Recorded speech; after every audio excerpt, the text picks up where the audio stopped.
Bonjour, bienvenue en Terre du Milieu. Voilà, aujourd'hui, je voulais donc vous présenter un tarot que j'ai reçu, que j'ai trouvé sur Etsy, qui est un tarot sur le Seigneur des Anneaux. Alors, je vous mettrai l'adresse de la boutique dans la description. Voilà, et donc je vais vous présenter ce très très joli tarot sur le Seigneur des Anneaux. Alors, il arrive dans une tuck box que j'ai pas à l'écran, mais c'est vraiment la boîte de base, hein, sans décoration, rien du tout. À l'intérieur, on va retrouver une feuille avec voilà, le personnage qui est associé donc à chaque arcane, ou alors le moment, on va dire, de l'histoire dans le Seigneur des Anneaux. Donc voilà, c'est très succinct, on va dire, on n'a pas de signification des cartes. Mais vous allez voir que c'est très facile quand on connaît même la trilogie de Peter Jackson de s'y retrouver dans ce tarot. Parce que ce qu'il a de particulier, je trouve, c'est que justement, on va pouvoir calquer des illustrations sur des scènes de la trilogie. Et du coup, on se dit, ah ouais, cette scène-là, ça y est, je me souviens. Enfin voilà. Voilà, Le Seigneur des Anneaux, c'est un peu ma Madeleine de Proust, on va dire. Voilà, c'est le film anti-déprime que je regarde. Bon, j'ai dû regarder au moins, je ne sais pas, plus d'une vingtaine de fois. Voilà, donc je vais vous le présenter. Donc au niveau des cartes, on a une qualité qui est bonne, donc qui est très bonne. On a un fini qui est un peu satiné. Voilà, c'est pas glossy, c'est satiné. Le dos des cartes est comme ceci, ce qui permet donc de faire des tirages endroit envers. Voilà, les tranches sont neutres, il n'y a pas de... Voilà. Et pour les arcanes majeures et les suites, on va retrouver, on va dire, une bordure de couleurs différentes. Voilà, donc on a comme un côté un peu marron clair ocre pour les arcanes majeures, un vert pour les deniers, pour les bâtons un marron un peu plus soutenu, pour les épées un gris. Voilà, mais c'est très léger, c'est pas, voilà, vous voyez ça. Alors, on va commencer par les arcanes majeures. Voilà, donc pour le fou, donc vous avez vu à chaque fois on a une jolie petite bordure écrite en elfique, voilà, sur les côtés. On a le nom de l'arcane en bas et on a également, non c'est tout, voilà. Et là on retrouve le petit, c'est un anneau en fait pour le Seigneur donc des Anneaux. Alors c'est parti, on y va. Alors pour l'arcane du fou, on retrouve Pipin. Voilà, je trouve que c'est bien associé puisque c'est un personnage qui est très curieux et qui se met parfois en danger, qui se met en danger. Et là, on retrouve cette scène justement où il vole la palantir à Gandalf. Voilà, parce qu'il est curieux, il a là cette curiosité du fou. Pour le magicien, donc on retrouve Saruman. Donc là, ce qui est intéressant, c'est qu'on a les deux aspects du magicien. C'est un peu, comment dire, un peu la théorie du chaos, c'est-à-dire on peut créer, mais aussi on peut détruire. Donc il y a cette ambivalence aussi que l'on peut retrouver dans le magicien, suivant que ça soit lumineux ou plutôt ombre. Pour la grande prêtresse, donc on a Galadriel. Donc là, on connaît cette elfe très puissante qui symbolise donc le secret, la grande prêtresse, le côté intuition. Pour l'impératrice, on va retrouver Arwen. L'empereur, bien sûr, on retrouve donc Aragorn. pour le hiérophante, on retrouve Gandalf le gris. Voilà, qui de mieux que lui pour enseigner. Pour les amoureux, j'aime beaucoup ce choix de cartes parce qu'en fait, on a une scène où il y a cette rencontre en fait entre Legolas et Gimli. Donc voilà, c'est on va dire deux peuples différents et ils se lient d'amitié et puis ils se cherchent un peu dans le film, ils essayent voilà, de tuer celui qui va tuer le plus d'orques, etc. Donc il y a cette notion aussi d'amitié. Pour le chariot, on va retrouver Éomer et donc les chevaliers du Rohan. Pour la force, qui de mieux du coup que Fredon. Fredon Saké, Fredon Bading, ça dépend comment voilà on l'appelle. Donc là c'est vraiment la scène qui montre le courage dont il doit faire preuve puisqu'il choisit d'aller porter l'anneau en Mordor. Pour l'ermite, donc, on va retrouver Fangor. Donc, c'est vrai on voit cet arbre qui vit dans sa forêt et qui veut pas trop se mêler de ce qui se passe autour au début. La roue de fortune, bien évidemment, on va retrouver donc l'anneau avec cette notion de destinée. Voilà. Pour la justice, donc, on va retrouver Théoden, qui est le roi, parce que lui aussi, à un moment donné, il veut aller se battre. Enfin, il ne veut pas, il hésite à aller se battre parce qu'on n'est pas venu l'aider lui, mais finalement, voilà, c'est un homme juste et bon. Pour le pendu, on va retrouver Faramir.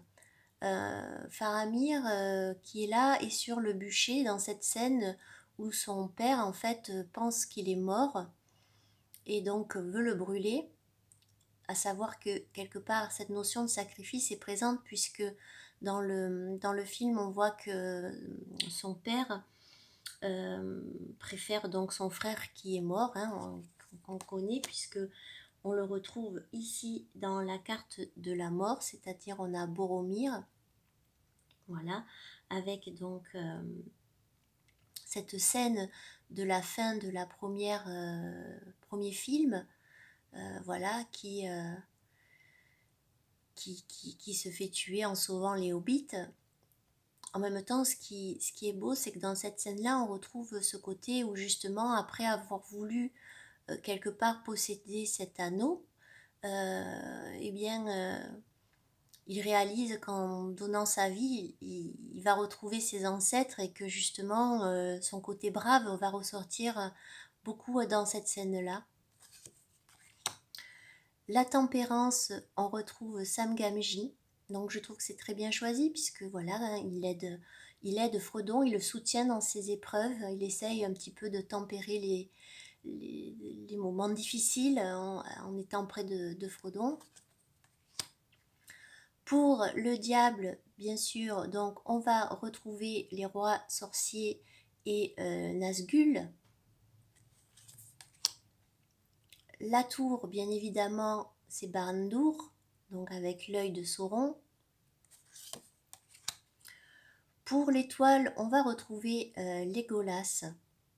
Et on voit quelqu'un qui arrive dans le ciel, et je pense que c'est cette scène où Gandalf, peut-être où Gandalf revient dans la première, début de la deuxième partie. La lune, on retrouve ici, alors que je ne me trompe pas parce que des fois j'oublie un peu, c'est Éowyn. Éowyn qui est la fille donc de Théoden. Et elle a ce côté lune parce que quelque part c'est un personnage qui n'accepte pas d'être relégué au rang de femme de femme de la cour et elle veut se battre aussi. Voilà, il y a ce côté aussi par rapport à... voilà, elle est amoureuse un petit peu d'Aragorn au départ, mais bon, elle se rend compte que il pourra pas lui donner ce qu'elle cherche en fait. Alors, je crois que voilà, je me suis trompée, 19, 20. Pour le 19, le soleil, on va retrouver ici Meriadoc Bradebouc, c'est quelqu'un qui est courageux, puisque c'est lui qui va allumer les flammes pour justement que les peuples se rallient pour détruire voilà, hein, l'armée des orques, etc. Le jugement, on retrouve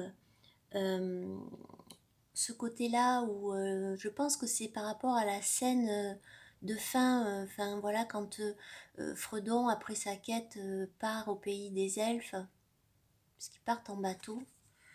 Et bien évidemment, pour le monde, on va retrouver la carte du milieu. Donc ça, c'était les arcanes majeurs. Alors après, pour les arcanes mineurs. Donc, il faut savoir que, juste pour vous dire, je pense que vous le voyez, mais voilà, on a des couleurs qui sont très douces, on a des traits qui sont très fins, et ça en donne un jeu vraiment doux. Voilà, on n'est pas dans le côté, on est vraiment dans le côté conte, je trouve. Voilà. Alors bon, on continue, donc là on passe aux coupes, et donc avec cet as de coupe, on retrouve la fiole là de Galadriel.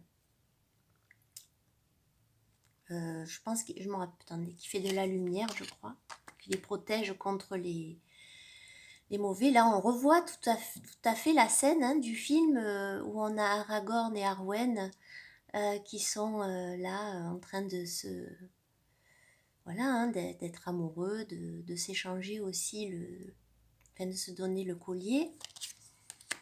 On a le 3 de coupe ici où on a cette célébration de peuples différents. Le 4 de coupe, alors là, je trouve que c'est bien choisi, puisqu'ici, on retrouve Bilbon Saké, qui, quelque part, lui n'a qu'une envie, c'est de partir, repartir en voyage, et quelque part, il ne voit pas non plus voilà, ce qu'il y a derrière lui au niveau des coupes. Le 5, on retrouve la scène du film à la fin du premier opus, où en fait les aventuriers, voilà, les compagnons se rendent compte, enfin Gandalf vient de mourir, donc enfin il pense qu'il est mort, et donc il se retrouve sur ce côté désertique en pensant que Gandalf n'est plus, donc ça représente bien le 5 de coupe. Pour le 6 de coupe et le moment, voilà, hein, on a cet anniversaire, donc l'anniversaire de Bilbon. Pour le 7 de coupe, donc on retrouve comment dire, le miroir en fait de Galadriel, donc qui permet de voir certaines choses. Donc là on est bien dans le côté vision, illusion, enfin voilà. Hein. Pour le 8 de coupe, là le 8 de coupe, en fait, on est dans ce moment où en fait le Gollum va donner un chemin beaucoup plus difficile à Fredon et Sam, justement pour essayer justement de lui voler l'anneau.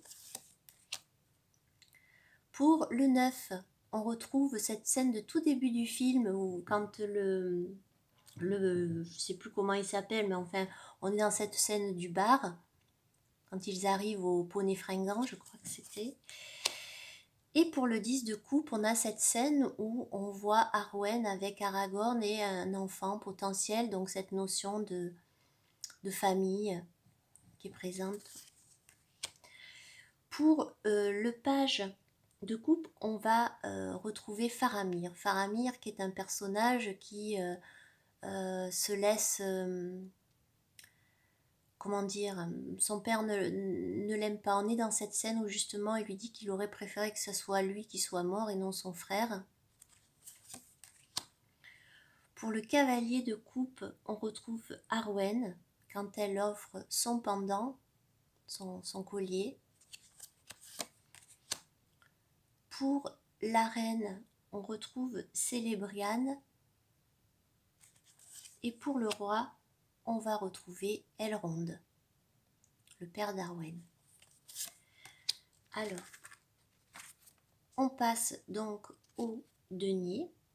Donc ici, on a une noix qui représente la noix des arbres, en fait, hein, de Malron, voilà. Pour le 2 de denier, on retrouve Gandalf le blanc, voilà, avec tout ce qu'il y a à peser dans la balance pour arriver à la victoire et à dépasser, à trouver un équilibre. Pour le 3 de denier, la notion de travail en communauté, on va dire, on retrouve une scène des nains, enfin, c'est pas une scène du film là, mais on a cette idée de nains qui cherchent le mithril pour fabriquer des armures. Donc, on a bien la notion de travail. Qui de mieux que ce 4 de denier avec ce Gollum qui finalement préfère vivre dans les ténèbres avec son anneau et ne pas le perdre. Pour le 5, qui est une notion quand même de carte difficile, on retrouve le roi Théoden quand justement il est ensorcelé. Voilà. Pour le 6, on retrouve Galadriel en fait, qui va donner donc un cadeau à Gimli, à la communauté. Donc on a cette notion de partage. Pour le 7 de denier, on va retrouver Sam en train de regarder là dans son petit coin de paradis chez lui. Voilà, les plantes, les fleurs qui poussent. Le 8 de denier, on a la scène où Elrond en fait fait forger les 9 anneaux. Voilà. Donc on a la notion de travail. Pour le 9 de denier, on va retrouver cette scène où on voit Sam avec comment c'est sa chérie. Bon, enfin, je me rappelle plus trop. Rosie, voilà. Avec Rosie, donc, et son enfant, ça c'est une scène à la fin du Seigneur des Anneaux. Et pour le 10 de denier, on a cette notion en fait d'héritage, puisque lorsque l'anneau est détruit, eh bien voilà, hein, le mal repart, la victoire arrive. Donc pour les générations futures, c'est voilà, c'est leur héritage, toute cette quête. Pour le page de denier, on va retrouver donc ici Sméagol et Déagol. Voilà cette scène dans le 3e film où justement ils vont trouver l'anneau et où Gollum, enfin pas Gollum, il n'est pas encore Gollum, mais où Sméagol donc va tuer son ami pour voilà, pour récupérer son anneau qu'il a trouvé. Pour le cavalier, on retrouve ici le fermier Maggot, voilà. Pour la reine, on retrouve Goldberry. Et pour le roi, Tom Bombadil. Alors, on passe donc au bâton. Pour les bâtons, on retrouve donc le fameux bâton de Gandalf. Hein. Le 2, j'aime beaucoup parce que on a le bâton de Gandalf contre celui de Saruman. Donc voilà, on a bien cette dualité. Le 3 qui est le voyage un petit peu. On a cette scène où en fait justement Gandalf a vaincu et il faut arriver ce papillon. Voilà. Pour le 4 de bâton, on va retrouver la communauté de l'anneau et vous voyez les personnages. Je ne sais pas si on voit bien le zoom. On les reconnaît bien. Pour le 5 de bâton, on retrouve ici la scène en fait où Isildur en fait ne veut plus jeter l'anneau dans les flammes. Je sais pas si on voit bien. Pour le 6, on retrouve la scène de fin du couronnement d'Aragorn. Pour le 7, on a cette scène justement où tous se prosternent devant les hobbits finalement, qui sont les héros quelque part aussi de l'histoire. Pour le 8, donc là on retrouve une carte, on va dire, très proche du Rider, avec les lances des chevaliers du Rohan. Pour le 9, on retrouve cette scène où c'est un peu le dernier combat avec Aragorn ici. Ce dernier combat, donc voilà, on a vécu pas mal d'épreuves et du coup là, on est prêt à se battre. Donc je trouve que c'est très bien choisi aussi. Et le 10, avec ce poids à porter, on retrouve Sam qui porte Frodon jusque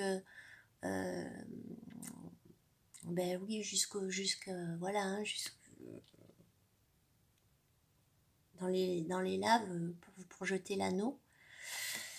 Après, donc le page, on retrouve une scène où on voit en fait Érwin qui veut aller combattre, elle aussi, et son père n'est pas d'accord avec elle. Pour le cavalier, ici, on retrouve quand Legolas et Gimli vont rencontrer les cavaliers, les cavaliers du Rouen. Pour la reine, on retrouve Lúthien ou Lucienne. Et pour le roi, on retrouve Beren. Et on termine donc par les épées, avec l'as d'épée. Le 2, où on retrouve en fait Arwen qui médite, parce qu'elle a ce conflit entre, quelque part, c'est pas pour vraiment mal un conflit, mais entre sa vie d'elfe et sa vie, le fait de devoir devenir humaine pour vivre avec Aragorn. Le 3 d'épée, on retrouve Gimli quand il voit que l'on a tué ses amis, sa famille. Donc, voilà. Le 4 est la notion de repos. On a la scène où Aragorn rencontre les rois, un peu les rois maudits, quoi. Donc on a cette notion-là. Pour le 5, on retrouve les marais. Pour le 6, on voit très bien cette scène du départ quand Fangorn, quelque part, Pipin et Merry lui dit non, on va aller dans l'autre sens pour qu'il voie lui-même qu'on a tué ses frères et que lui du coup se mette aussi à combattre Saruman. Pour le 7, on a je sais plus, c'est un peu le serpent, celui qui est le conseiller de Théoden et allié donc de... Voilà.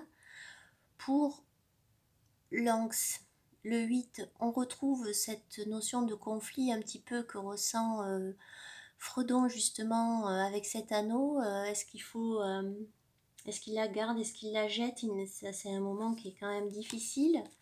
Pour le 9, on voit un petit peu le côté cauchemardesque de ce personnage de Denethor, donc, qui est le père de Faramir et Boromir, et qui va enflammer en fait la sépulture de son fils en pensant qu'il est mort, il devient fou. Et puis pour le 10 d'épée, on a cette notion où en fait l'anneau est détruit.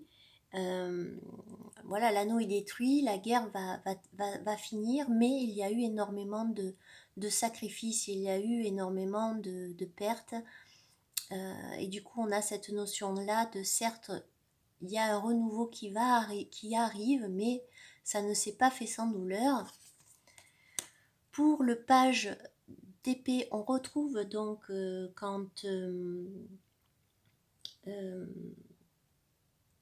on allume en fait les flammes du Gondor en fait. Le cavalier, on retrouve bien sûr une super bestiole. Voilà, un orc. Pour la reine, on retrouve Galadriel, la reine d'épée. C'est vrai que c'est un personnage très affûté, très pragmatique, un peu froide. Donc c'est très bien pour ce personnage. Et pour le roi, on retrouve Celeborn. Voilà. Donc je vous ai présenté ce tarot qui est vraiment très bien pour les fans du Seigneur des Anneaux. Voilà. Alors je sais qu'il va sortir un autre tarot sur le Seigneur des Anneaux vers le mois de septembre-octobre en mass market, qui a été illustré par l'artiste qui a fait le Guillermo del Toro tarot. Voilà, donc ça je le savais déjà avant de l'acheter, parce que je pense que si on est sur le même concept que ces tarots précédents, on aura sûrement un pipe deck pour les arcanes mineurs, et moi c'est vrai que je préfère ce côté rider avec toutes ces illustrations. Voilà, bah écoutez, j'espère que ça vous a donné envie. Alors à savoir que quand même c'est un jeu qui vient des États-Unis. Donc même si le jeu en lui-même coûte aux alentours de 38 euros, le truc c'est que vous avez donc les frais de port, vous comptez une vingtaine d'euros, et plus la taxe qui est dans, je crois, 10-12 euros. Donc ça fait un budget. C'est vrai que pour un jeu qui n'a pas une jolie, enfin qui n'a pas une boîte, tout ça, on a un feuillet, mais bon, voilà, des fois quand on est fan, eh ben, et ben voilà, voilà. Bon, bah écoutez, j'espère que cette petite vidéo vous a plu, et je vous dis à bientôt, au revoir.